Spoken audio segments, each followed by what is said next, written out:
만화 작가인 허영만 씨가 쓴 처음에는 미스터 손이라는 제목으로 시작을 했다가 후에는 나라라 슈퍼보드라는 제목이 바뀌었고요. 이게 TV 애니메이션으로 제작이 되어서 많은 사람들에게, 특히 우리 어린이들에게 사랑을 받았던 그런 만화가 있습니다.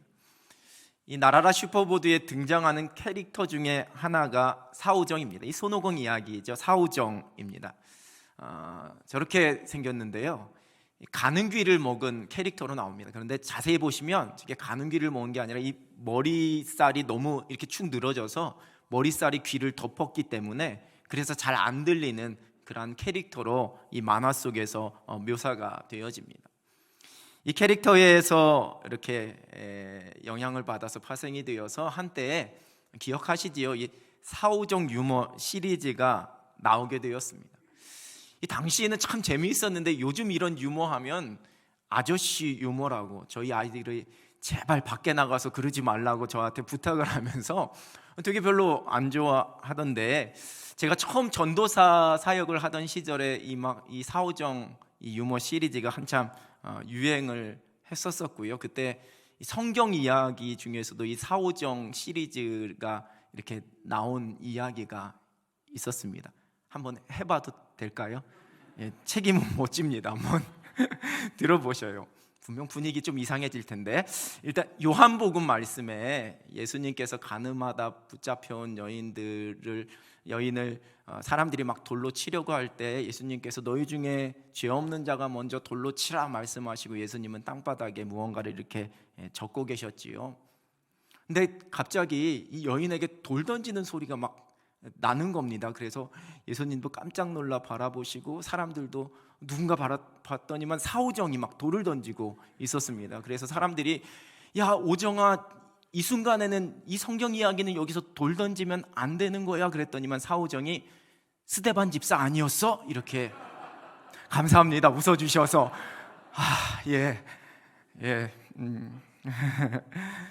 말귀를 제대로 못 알아듣는, 당연히 또한 못 알아들으니까 이해를 하지 못하게 되는, 그리고 단순히 말을 못 알아듣는 것이 아니라 더 나아가서 이 상황이나 분위기 파악을 하지 못하는 모습으로 묘사되는 이 사오정 유머 시리즈가 한참 유행을 했었습니다. 그러면서 자기 말만 하고 남의 말을 듣지 않으려고 하는, 특별히 정치권에 있는 사람들, 아니면 어떤 고집불통의 이 사회를 약간 풍자하는 그러한 유머들도 많이 나오게 되었습니다.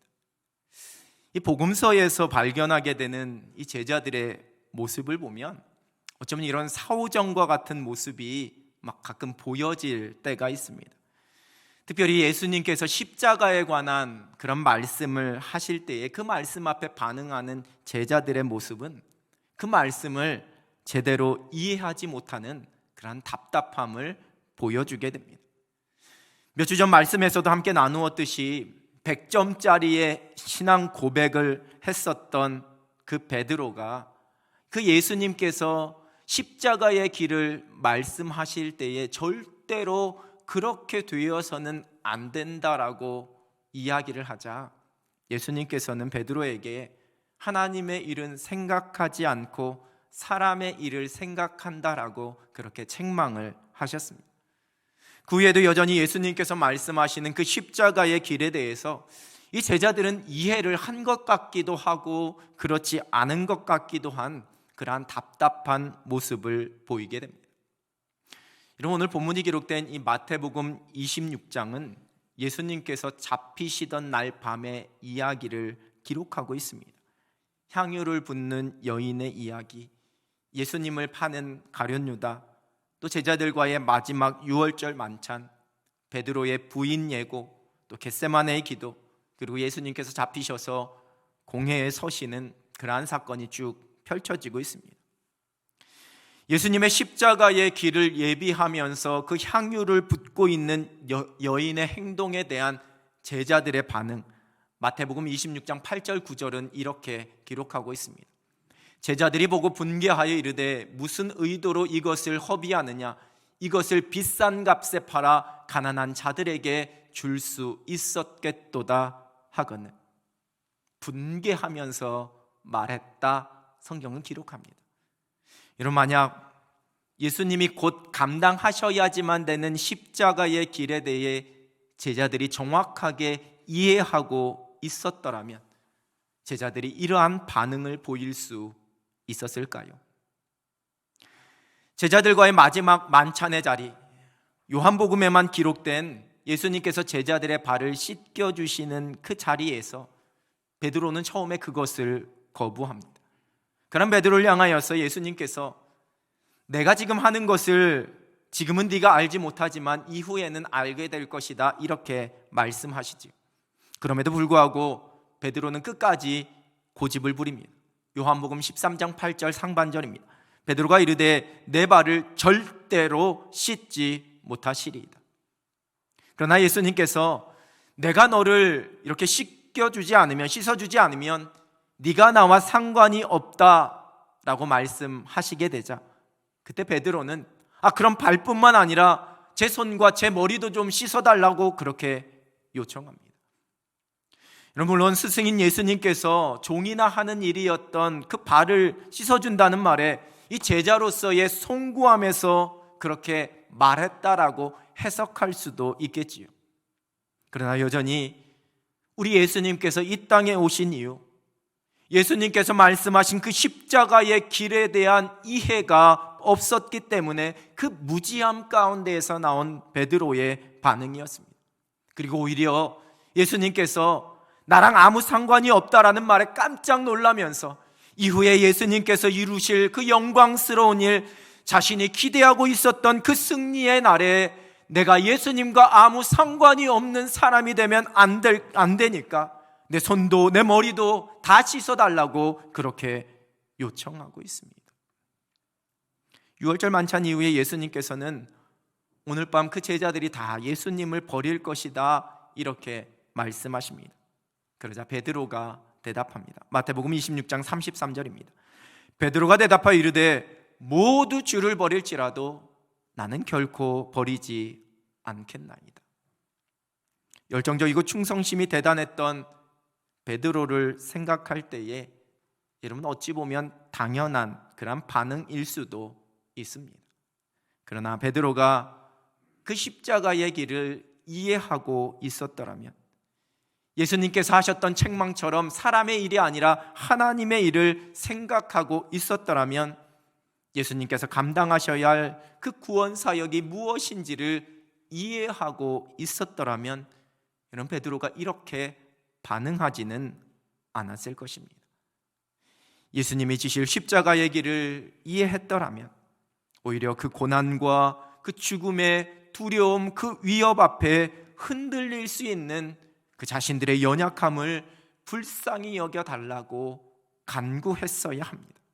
그러나 베드로는 내가 수제자라는 그릇된 자부심 속에서 여전히 자리다툼과 자신이 꿈꾸고 있는 그 영광에만 관심을 가지고 있었기에, 그래서 다른 제자들은 다 버릴 수 있을 겁니다. 그러나 나는 수제자이니까, 나는 다른 제자와는 차원이 다르니까 나는 그렇지 않을 겁니다 라고 다른 제자와의 차별을 강조하고 있었던 베드로, 여전히 십자가의 길을 이해하지 못하고 있었던 베드로였습니다.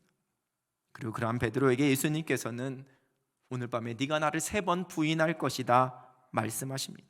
물론 베드로는 내가 죽을지언정 결코 부인하지 않을 것이라 큰 소리치면서 자신했습니다. 이후에 겟세마네 동산에서 할 수 있으시다면 이 고난의 잔을 내게서 옮겨달라고 간절히 기도하시던 예수님 뒤에 베드로와 야고보와 요한은 졸고 있었습니다. 그러다가 이제 동산에서 내려왔을 때에 예수님을 잡으러 온 사람 중 그 하나의 오른편 귀를 칼로 베어버린 사람도 바로 베드로였습니다. 이렇게 허무하게 예수님이 잡혀갈 수는 없다, 내가 지금 꿈꾸고 그리고 있는 그 계획과 그림과는 너무나 다르다는 그 마음이 행동으로 표현되었습니다. 십자가의 길을 아직도 이해하지 못하고 있는 베드로의 모습입니다. 체포당하신 예수님을 멀찍이 따라가던 베드로는 대제사장의 집 그 뜰에까지 가서 하인들과 함께 앉아 있었습니다. 여러분, 베드로가 무슨 마음으로 예수님을 따라갔을까요? 여러분, 이 상황 속에서 베드로가 어떻게 하는 것이 정말 예수님께서 원하셨던 모습일까요? 예수님께서는 제자들이 다 흩어질 것이라고 미리 말씀하셨습니다. 그렇게 말씀하신 이유는 제자들의 그 믿음의 연약함과 용기 없음과 예수님을 배신하는 그 모습에 대한 책망, 여러분, 그것이 결코 아니었습니다.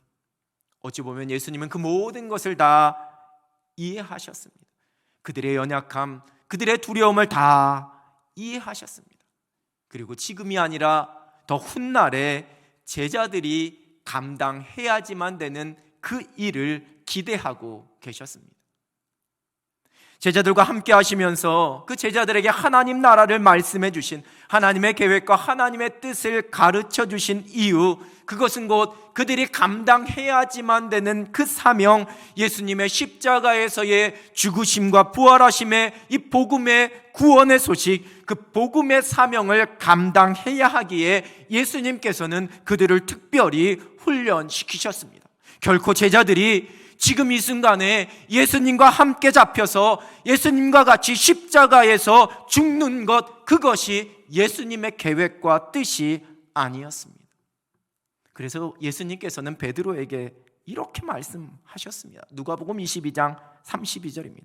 그러나 내가 너를 위하여 내 믿음이 떨어지지 않기를 기도하였노니 너는 돌이킨 후에 내 형제를 굳게 하라. 지금 무언가 해보려고 하지 말고, 나를 따라와서 잡히지 말고, 내가 너의 믿음이 떨어지지 않기를 기도했으니 이제 후에 다시 돌이켜서 용기를 내어서 내 형제를 굳게 하라, 이렇게 말씀하신 겁니다. 내 형제를 굳게 하라. 여러분, 물론 이후에 나중에 이 말씀대로 베드로는 초대교회의 든든한 리더가 되어서 많은 교회를, 많은 그리스도인들을, 많은 제자들을 굳게 하는 그러한 역할을 감당하게 됩니다. 물론 잡혀가시는 예수님을 보면서 당연히 베드로에게는 예수님에 대한 걱정이 있었을 겁니다. 또한 그 마음과 함께 자신의 신변에 대한 두려움도 있었을 겁니다. 그 속에서 수많은 고민을 하면서 멀찍이서 예수님을 따라갔을 겁니다. 물론 그 모습은 처음에 그 모든 것을 즉각 버려두고 예수님을 쫓았던 모습과는 아주 많이 다른 모습입니다. 한 여종이 그를 알아보고 예수님과 함께 있었다는 것을 말하자 베드로는 모든 사람 앞에서 그 말을 부인합니다. 그리고 자신과 예수님이 관계가 있다고, 같은 무리라고 말하는 사람들 앞에서 반복해서 부인하게 됩니다. 그리고 본문 74절입니다. 그가 저주하며 맹세하여 이르되 나는 그 사람을 알지 못하노라 하니 곧 닭이 울더라. 베드로가 세 번째 저주하며 맹세하며 말한 이후에 닭이 울었다, 성경은 기록합니다. 여러분, 우리말 성경으로 보면 베드로가 마치 예수님을 저주한 것으로 그렇게 이해될 수 있지만 헬라어 원어에서 이 단어는 상대방을, 누군가를 저주하는 그러한 단어가 아니라 내가 진실을 말하지 않으면 나에게 저주가 떨어져도 좋다라는 것을, 자신의 말의 진실성을 호소하고 싶을 때 사용하는 그러한 단어입니다. 쉽게 말씀드리면 우리말 중에 우리가 우리의 진실함을 호소하면서 내 손에 장을 지지겠다, 내가 천벌을 받을 것이다, 이런 말이 있지요. 이런 표현이 있죠. 뭐 그런 비슷한 의미입니다. 자신이 예수님과 상관이 없다, 내가 예수님을 알지 못한다는 말이 절대로 거짓이 아니라는 것을 아주 강조하면서 그 사람들에게 호소하고 있는 겁니다. 제자들이 모두 예수님을 버릴 것이다 라고 예수님께서 말씀하실 때에 베드로는 저는 결코 그렇게 하지 않을 것입니다라고 자신했습니다.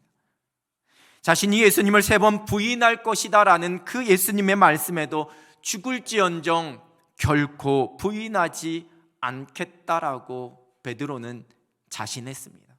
그러나 현실은 달랐습니다. 요즘 우리나라에서 소통 전문가라고 불리면서 정부나 여러 기업 등에서 그렇게 강연을 하고 있는 그런 김창옥 씨라는 분이 계십니다.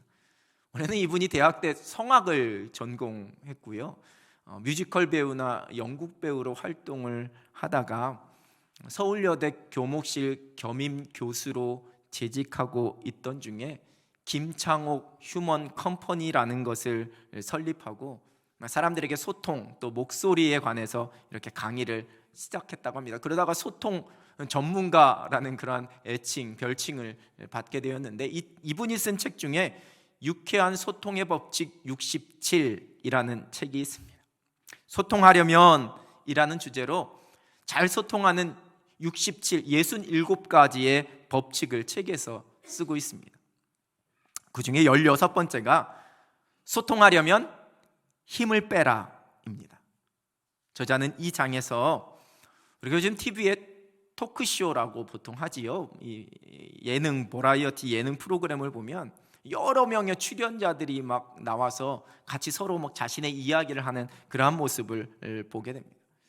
근데 그 프로그램에 함께 출연한 누군가가 무언가 말을 하면 다른 출연자는 그 말보다 더 자극적이고 더 사람들의 호기심을 끌고 사람들의 관심을 끌 수 있는 아주 강한 말, 강한 이야기를 하기 위해서 막 노력하는 모습을 보게 됩니다. 그러다 보니까 상대방이 이야기하는 것에는 별로 관심이 없고 내가 무슨 말을 할지만 막 생각해서 이야기가 뒤죽박죽되는 그러한 모습도 종종 보게 되는데요, 이 저자는 출연자들뿐만 아니라 때로는 그 프로그램을 진행하는 진행자도 여기에 동조해서 오히려 자신을 더 드러내려고 하고 그 출연자들을 오히려 그 위에 올라서려고 하고 더 눌러버리려고 하는 그러한 모습을 보이기도 한다라고 적고 있습니다. 그러면서 사실 오랫동안 그 MC로서 장수하는 그런 진행자들은 언제 자기가 죽어야 할지, 언제 힘을 빼야지만 될지를 아는 그러한 사람들이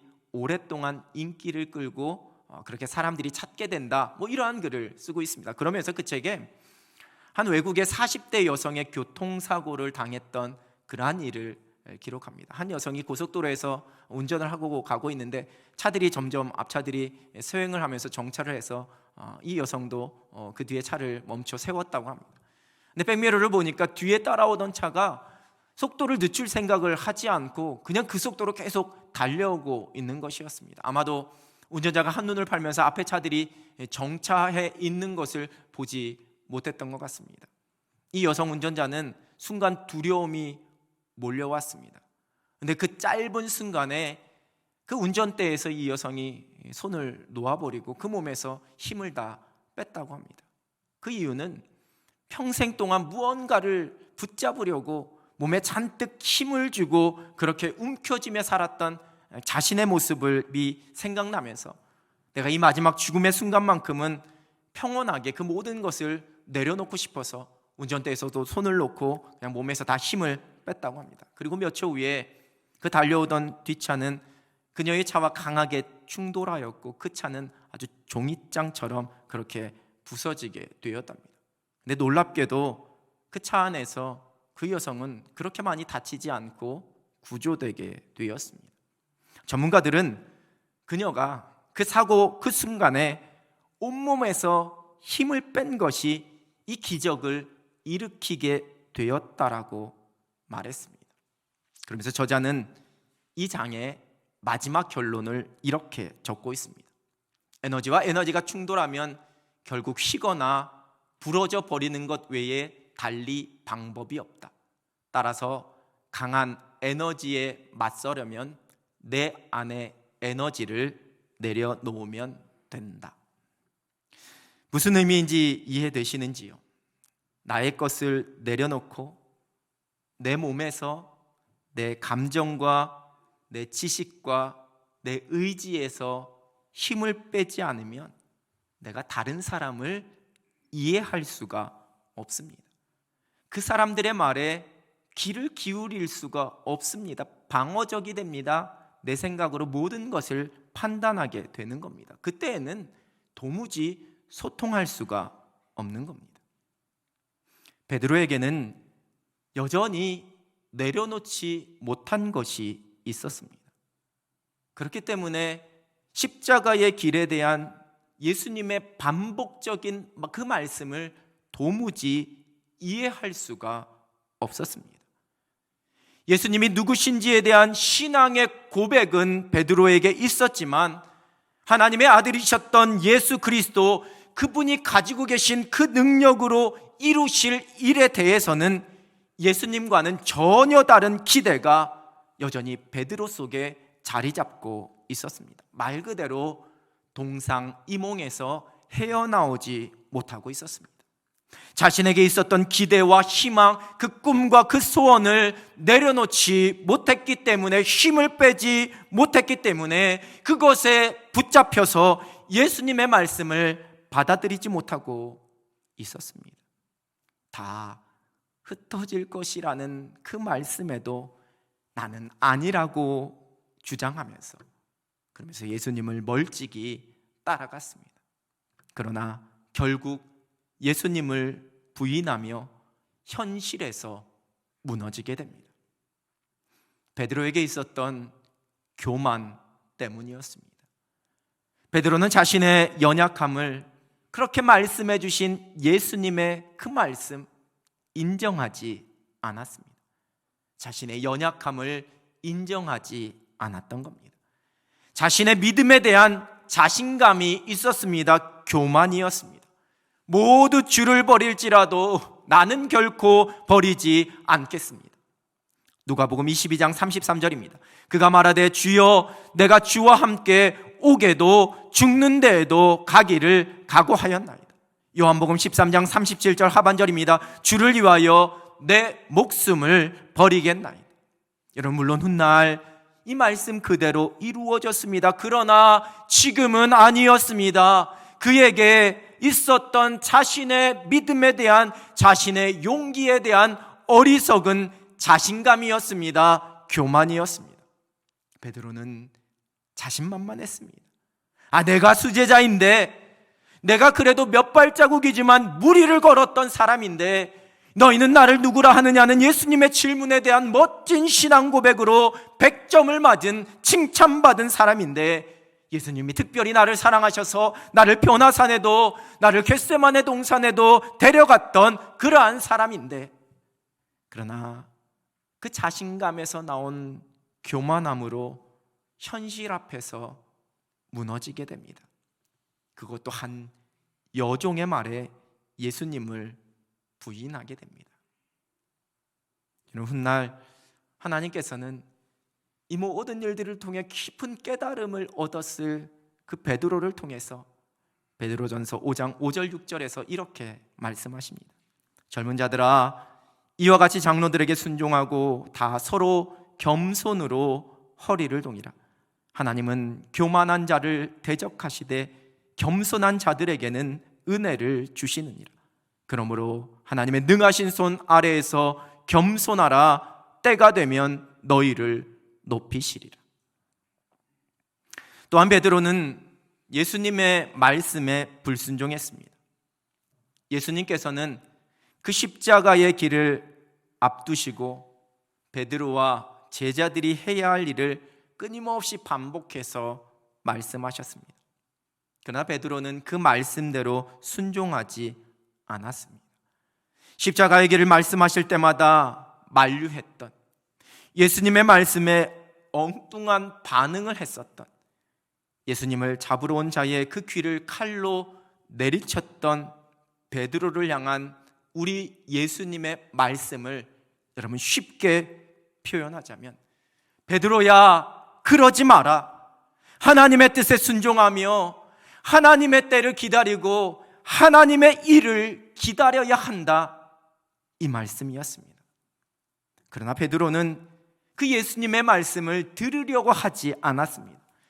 여전히 자신의 생각에 매여서 그 말씀에 불순종합니다. 어쩌면 지금 예수님의 뒤를 따라가지 않는 것이, 겟세마네 동산에서 예수님께서 간절하게 드리셨던 그 기도를 베드로가 이해했더라면 예수님의 그 십자가의 길이 하나님의 뜻이라는 것을 고백하면서 오히려 눈물로 기도하며 하나님의 뜻대로 이루실 그 하나님의 십자가 구원 계획을 기다리는 것이 베드로에게 필요한 모습이었습니다.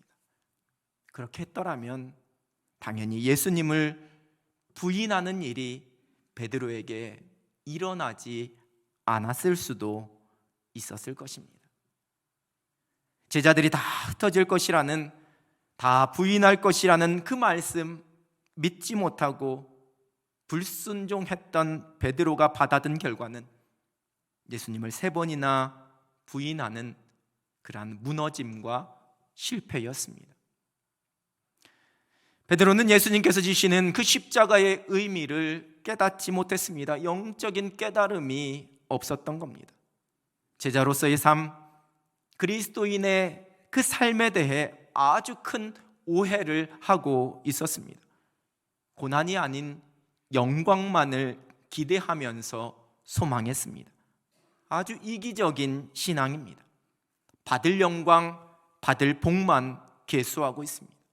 여전히 하나님의 일이 아닌 사람의 일을 생각하고 있는 겁니다. 예수님의 십자가의 길을 깨닫지 못하면 자기 십자가를 지고 예수님을 따라가야 한다는 그 주님의 말씀을 영적으로 깨닫지 못하면 십자가 앞에서 예수님을 부인할 수밖에 없습니다. 십자가의 고난과 죽으심으로 우리의 모든 죄를 대신하시고 우리를 구원하신 우리 예수님께서 저와 여러분을 향해 말씀하십니다. 나를 따라오려거든 자기를 부인하고 자기 십자가를 지고 나를 따를 것이라.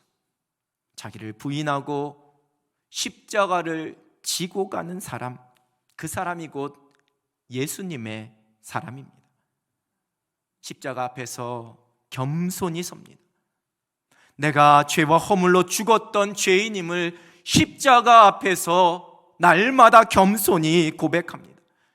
하나님의 놀라운 은혜와 사랑으로 구원받아서 하나님의 자녀가 되었고 이제는 그 허락하신 사랑 가운데 믿음으로 살아가는 그러한 삶이지만 여전히 만나게 되어지는 수많은 어려움과 크고 작은 유혹과 시험 앞에 내가 얼마든지 넘어질 수 있는 연약한 자임을 십자가 앞에서 겸손히 고백합니다.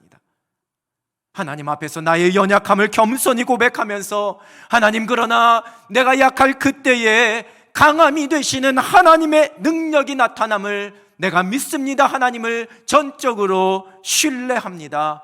십자가 앞에서 고백합니다.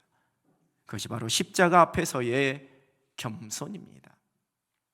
십자가 앞에서 내 생각과 내 고집과 내 감정과 내 욕심을 내려놓고 내가 십자가에 못 박혀 죽고 오직 주의 말씀에만 순종합니다. 내 자아가 십자가에 온전히 못 박히는 오직 예수 그리스도가 나의 삶에, 나의 영혼에, 나의 모든 것의 주인이 되시는 그러한 삶을 살아냅니다. 하나님의 나라와 하나님의 의를 먼저 구하는 주님의 말씀과 오직 하나님의 뜻에 절대적으로 순종하면서 살아갑니다. 십자가 앞에서 하나님의 마음, 하나님의 계획과 그 뜻을 날마다 그 영적인 그 비밀을 깨닫고 살아갑니다. 영적인 무지함 속에 눈이 어두워지지 않습니다. 그 생각이 갇히지 않습니다.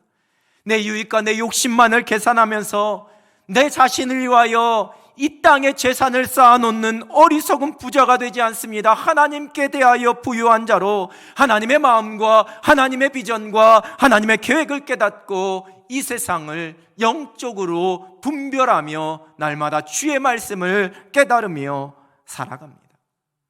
그것이 바로 십자가 앞에서 예수님의 사람이 가져야 할 모습입니다. 겸손입니다. 순종입니다. 영적인 깨달음입니다.